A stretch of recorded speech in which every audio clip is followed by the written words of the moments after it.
आज के इस वीडियो में हम बात करते हैं कि यूपी होमगार्ड भर्ती जो भी आया हुआ है 41,424 पदों की वैकेंसी जो जारी की गई है उसके विषय में। तो चलिए बिना देर किए वीडियो को स्टार्ट करते हैं। सबसे पहले कुछ चीज़ें जान लेते हैं। उत्तर प्रदेश होमगार्ड विभाग द्वारा 10वीं एवं 12वीं पास महिला और पुरुषों अभ्यर्थियों के लिए यूपी होमगार्ड भर्ती 2025 हेतु 41,424 पदों पर नोटिफिकेशन प्रकाशित किया गया है। उत्तर प्रदेश राज्य के बेरोजगार अभ्यर्थी जो उत्तर प्रदेश नगर सैनिक वैकेंसी की बेसब्री से इंतजार कर रहे हैं, वह सभी उम्मीदवार विभागीय वेबसाइट पर 18 नवंबर से, इस बात का ध्यान रखिए, ये फार्म 18 नवंबर से 17 दिसंबर 2025 तक ऑनलाइन फॉर्म अप्लाई कर पाएंगे। आपको बता दें कि उत्तर प्रदेश होमगार्ड भर्ती के तहत युवाओं की चयन 3 चरण: पहला लिखित परीक्षा, दूसरा आपका हो गया शारीरिक मापदंड एवं शारीरिक दक्षता परीक्षा के आधार पर किया जाएगा। तो अब इसके आगे हम जानते हैं कि इसकी क्वालिफिकेशन क्या है, एज लिमिट क्या है। तो इसको आगे बढ़ते हैं। अब सबसे पहले आते हैं हम, इसके कुछ इम्पोर्टेंट डेट हैं। नोटिफिकेशन डेट 18 नवंबर 2025 को फॉर्म स्टार्ट हो गया है, सेम डेट पे ही, ठीक। उसके बाद लास्ट डेट जो है आपका वो है 17 दिसंबर 2025। लास्ट पेमेंट डेट जो है वो है आपका 17 दिसंबर 2025, ठीक। तो याद रखिएगा 18 नवंबर को फॉर्म स्टार्ट हो गया और 17 दिसंबर को लास्ट डेट है। Correction date as per schedule, तो करेक्शन डेट अभी कोई नोटिफिकेशन जारी नहीं किया गया है। उसके बाद एडमिट कार्ड जो है, नोटिफाई लेटर, एग्ज़ाम डेट जो है, नोटिफाई लेटर, और रिजल्ट डेट जो है वो भी अभी नहीं आया। तो ये सारी चीज़ें जब लास्ट डेट खत्म होगा उसके बाद ये सब जारी करेगा।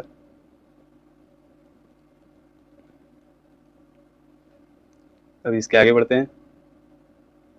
अब आते हैं एप्लीकेशन फ़ीस।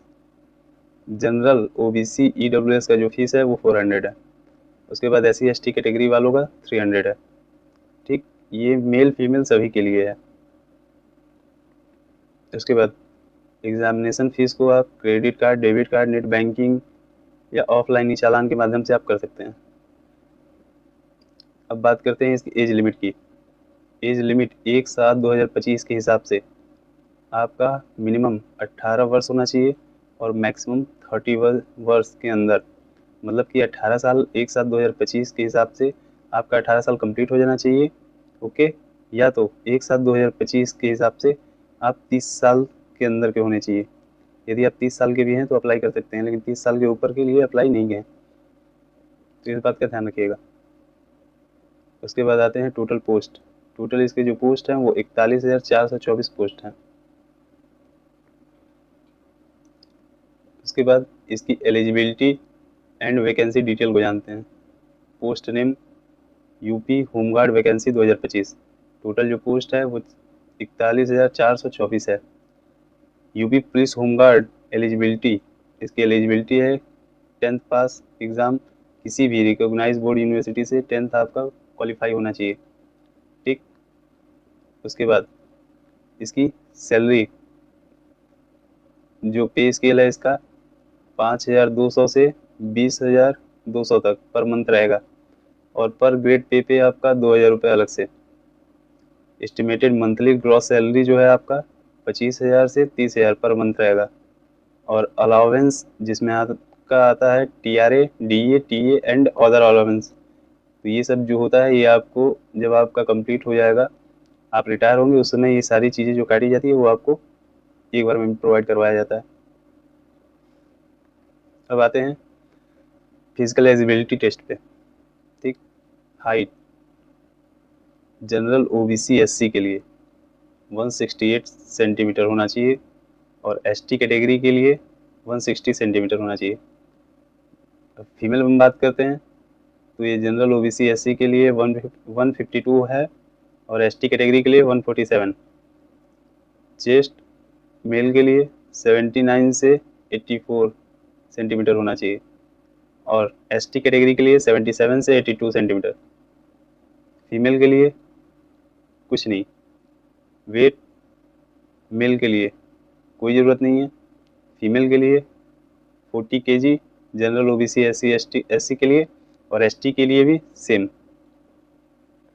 रनिंग मेल के लिए 4.8 किलोमीटर इन 28 मिनट्स और फीमेल के लिए 2.4 किलोमीटर इन 16 मिनट।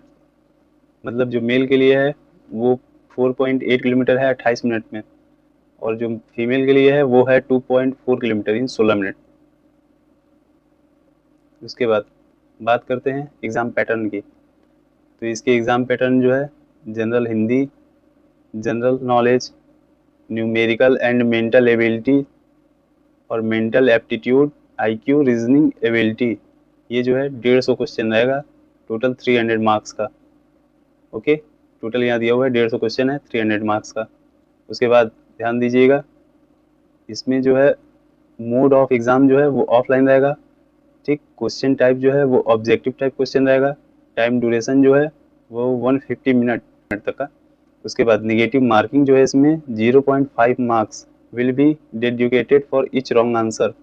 हर रॉन्ग आंसर पे आपके 0.5 मार्क्स काट लिए जाएंगे, तो इस बात का ध्यान रखिएगा, इसमें निगेटिव मार्किंग है। अब आगे बात करते हैं इसके सिलेक्शन प्रोसेस की। पहले आपका रिटन एग्ज़ाम होगा, उसको जब आप क्वालिफाई करेंगे तो फिर मेरिट लिस्ट जारी करेगा। उसके बाद आपका PET का एग्ज़ाम होगा, उसके बाद आपका PST एग्ज़ाम होगा, उसके बाद आपका डॉक्यूमेंट वेरिफिकेशन, फिर आपका मेडिकल एग्जामिनेशन होगा। उसके बाद जो मेरिट लिस्ट जारी करेगा उसमें यदि आप क्वालिफाई हुए तो आपका सिलेक्शन हो जाएगा। कुछ इम्पोर्टेंट डॉक्यूमेंट हैं जो अप्लाई करते समय आपको नीड होगी। एजुकेशनल सर्टिफिकेट, जैसे आपका 10th का मार्कशीट और सर्टिफिकेट हो गया। उसके बाद आइडेंटिटी कार्ड में आपका आधार कार्ड हो गया। कास्ट सर्टिफिकेट आपका हो जाएगा। रेसिडेंशियल सर्टिफिकेट, उसके बाद डेट ऑफ बर्थ सर्टिफिकेट में आपका वही 10th का सर्टिफिकेट लगेगा। उसके बाद एक पासपोर्ट साइज फ़ोटो। उसके बाद एम्प्लॉयमेंट रजिस्ट्रेशन सर्टिफिकेट, यदि आप कहीं एम्प्लॉई हैं, ठीक, यदि किसी सरकारी विभाग में आप भर्ती में कहीं हैं तो वहाँ का एम्प्लॉयमेंट रजिस्ट्रेशन सर्टिफिकेट होता है, वो चाहिए होगा। यदि आप नहीं हैं तो ये आप लोगों के लिए ज़रूरी नहीं है। उसके बाद मोबाइल नंबर और ईमेल ID, इतना आपके पास होना चाहिए फॉर्म भरवाने के लिए। उसके बाद आते हैं एप्लीकेशन प्रोसेस, ऑनलाइन फॉर्म कैसे भरें।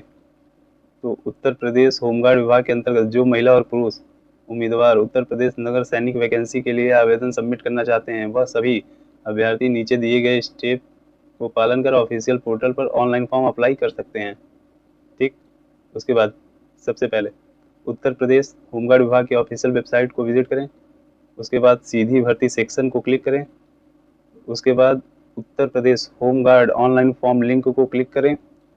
उसके बाद लॉगिन या रजिस्ट्रेशन करें। तो पहले आप लोग रजिस्ट्रेशन करिएगा, क्योंकि बिना रजिस्ट्रेशन किए आपका लॉगिन नहीं होगा। तो पहले रजिस्ट्रेशन करिएगा फिर लॉगिन करिएगा। उसके बाद उसमें सारा जो अपना संपूर्ण जानकारी है वो डिटेल भरिएगा ध्यान से। उसके बाद जो उसमें डॉक्यूमेंट अपलोड करने के लिए मांगेगा उसको अपनी साइज अकॉर्डिंग, जो साइज उसमें रिक्वायर्ड होगा उसके अकॉर्डिंग उस पर अपलोड कर दीजिएगा। फिर उसके बाद उसका आवेदन शुल्क जो होगा वो पेमेंट कर दीजिएगा। फिर जब पेमेंट आप क्लिक कर देंगे उसके बाद फाइनल सबमिट होगा। सबमिट होने के बाद आपका एक प्रिंट निकलेगा। ठीक, तो जो आपका प्रिंट निकलेगा उस प्रिंट का एक प्रति निकाल के रख लीजिएगा, वो आपके भविष्य में काम आएगा। बस आज के वीडियो में इतना ही, फिर मिलते हैं अगले वीडियो में। धन्यवाद।